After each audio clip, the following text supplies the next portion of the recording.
माननीय सदस्य श्री संदीप सौरभ जी, माननीय शिक्षा विभाग।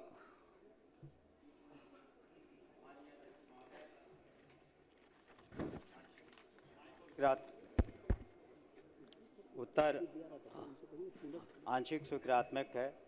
वस्तुस्थिति यह है कि विभागीय संकल्प संख्या 1/7/2 दिनांक 7/10/24 द्वारा राज्य के प्रारंभिक एवं माध्यमिक उच्च माध्यमिक विद्यालयों में कार्यरत नियमित शिक्षक, बिहार लोक सेवा आयोग की अनुशंसा पर नियुक्त विद्यालय अध्यापक एवं बिहार विद्यालय विशिष्ट शिक्षक नियमावली 2023 के तहत सक्षमता परीक्षा उत्तीर्ण शिक्षकों के स्थानांतरण पदास्थापन से संबंधित नीति है। इस संदर्भ में हम कहना चाहेंगे महोदय कि शिक्षा विभाग द्वारा जो स्थानांतरण किए गए हैं कुल 1,27,240 शिक्षकों का किया गया है। उसमें से सबसे पहले हम लोगों ने 690 वैसे शिक्षकों का स्थानांतरण किया जो असाध्य रोग से ग्रसित थे। दूसरा, टीआरई 1 के तहत 45,637 एवं टीआरई 2 के तहत 28,237 शिक्षकों का हम लोगों ने स्थानांतरण किया गया। जहाँ तक टीआरई 3 का प्रश्न है, इसके संबंध में हमें कहना है महोदय कि जो टीआरई 1 का टीआरई 2 का हम लोगों ने स्थानांतरण किया, वो कम से कम एक साल अपने प्रोबेशन पर वहाँ थे। इनका प्रोबेशन आपको ख़त्म होगा जून जुलाई में। उसके बाद हम लोग इनका निश्चित रूप से पोर्टल पर ला करके स्थानांतरण कर देंगे। उसमें एक ही बात है कि हम लोग दूरी को निश्चित रूप से तय देखेंगे, लेकिन साथ ही साथ ये भी देखना पड़ेगा कि वैसे क्षेत्र जैसे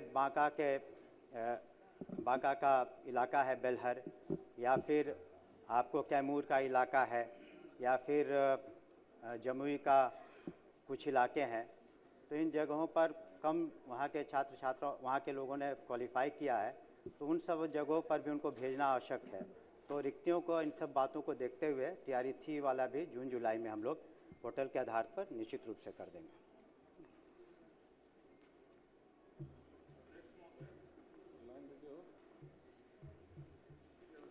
महोदय, टीआरई 3 के बाद 2 और बहालियां हुई हैं, वो प्रश्न में स्पष्ट है। ये प्रधान शिक्षक और प्रधानाध्यापक, ये दोनों बहालियां भी हुई हैं। दोनों का ट्रांसफर का विकल्प सरकार ने खोल रखा है। टीआरई 1 टीआरई 2 का भी है। केवल टीआरई 3 के जो अभ्यर्थी हैं उनके लिए ट्रांसफर का विकल्प नहीं खुला है और 1 साल से ज़्यादा बहाली का हो चुका है। ये लोग अपने गृह जिला से 300 किलोमीटर, 400 किलोमीटर, 500 किलोमीटर का पोस्टिंग इनको दिया गया है। बक्सर के लोगों को पूर्णिया के लोगों को रोहतास, इस तरह से पोस्टिंग मिला है। तो उसमें कई सारी महिलाएं हैं, उनको कोई विकल्प नहीं मिल रहा है। तो सरकार जल्द से जल्द उसको शुरू करे। एक तो ये बात कहना चाहते हैं। म्यूचुअल ट्रांसफर सरकार ने शिक्षकों का शुरू किया था, लेकिन अचानक से म्यूचुअल ट्रांसफर का भी विकल्प सरकार ने बंद कर दिया, उसका पोर्टल बंद है। तो टीआरई 3 का जल्द से जल्द स्थानांतरण का विकल्प खोला जाए और म्यूचुअल ट्रांसफर हम चाहेंगे कि एक बार माननीय मंत्री कह दें कि म्यूचुअल ट्रांसफर का विकल्प क्यों बंद कर दिया गया, बता दीजिए।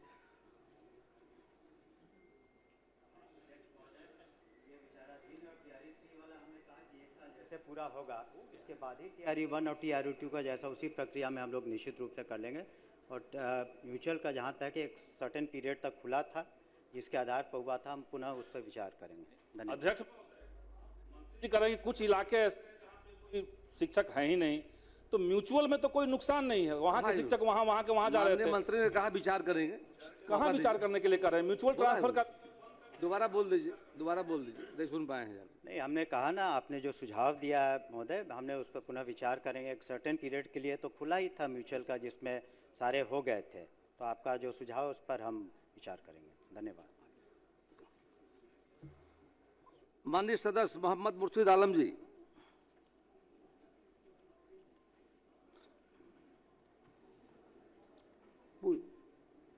माननीय अध्यक्ष महोदय, अब पूछ लीजिए, जवाब आया है। जवाब दीजिए, बताइए।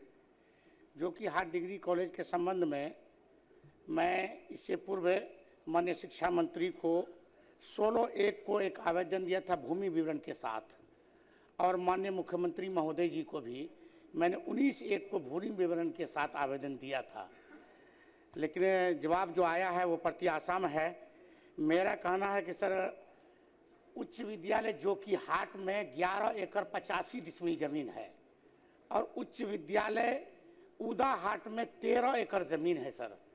यहाँ का प्रस्ताव भी के लिए डीएम साहब को कहा जाए। साथ ही सर मेरा आग्रह है मंत्री महोदय जी से कि जो कि हाट जो +2 उच्च विद्यालय है वहाँ पर काफ़ी बिल्डिंग है जिसमें डिग्री कॉलेज के क्लासेस को चालू किया जा सकता है और समय सीमा भी सर बता दिया जाए कि कब तक डिग्री कॉलेज खोला जाए, क्योंकि 26 पंचायत और 1 नगर पंचायत का प्रखंड है, एक भी डिग्री कॉलेज नहीं है सर, पिछड़ा इलाका है सर।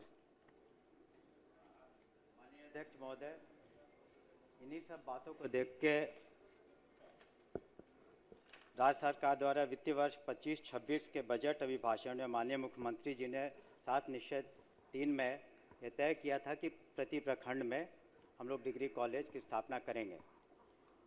उसमें जो करीब करीब 213 ऐसे जगह हैं जहां पर डिग्री कॉलेजों को स्थापित करना है और हम लोगों ने जो व्यवस्था की है कि इसको चरणबद्ध तरीके से अगले 4 साल में पूरा करेंगे।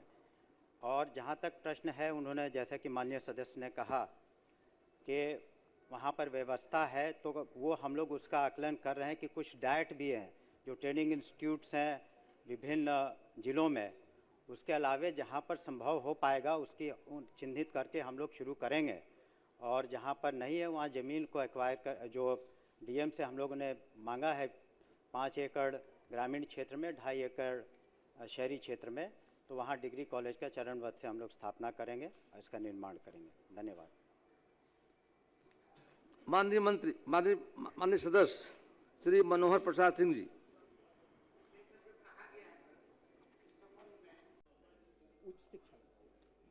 माननीय मंत्री उच्च शिक्षा। हमने इसका उत्तर दिया है महोदय। यहाँ भी उसी तरह का प्रश्न है कि सरकार ने जो वित्तीय वर्ष 25-26 में बजट अभिभाषण में भी कहा और माननीय मुख्यमंत्री जी के 7 निश्चय 3 में जो हर प्रखंड में डिग्री कॉलेज खोलने की बात कही गई है, तो उससे हम लोगों ने सभी जिला पदाधिकारियों से डिटेल्स मांगे हैं। 2013 प्रखंडों में चरणबद्ध तरीके से हम लोग इसे खोलेंगे और उसको BSIDC और अन्य एजेंसी से इसका निर्माण भी करेंगे और तत्काल हम लोग जहाँ पर डाइट या अन्य जगह सुविधा उपलब्ध है वहाँ पर हम लोग इस सत्र से वहाँ पर विचार कर रहे हैं कि ये डिग्री कॉलेज की पढ़ाई भी शुरू की जाए। धन्यवाद। माननीय सदस्य रोहित पांडे। माननीय सदस्य रोहित पांडे।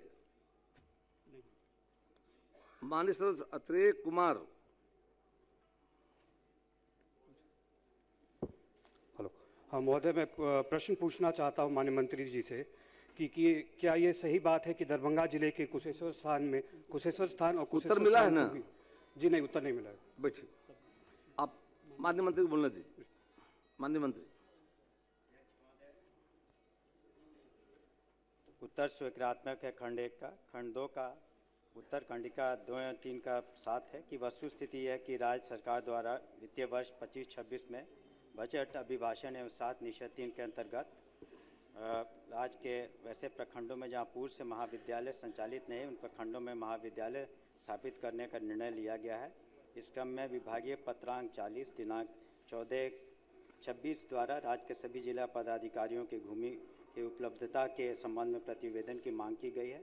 शेष हमने पूर्व में भी सदन को सूचित किया है कि चरणबद्ध तरीके से इसको हम लोग पूरा करेंगे। धन्यवाद। माननीय सदस्य श्रीमती कोमल सिंह। मैं पूछती हूँ। माननीय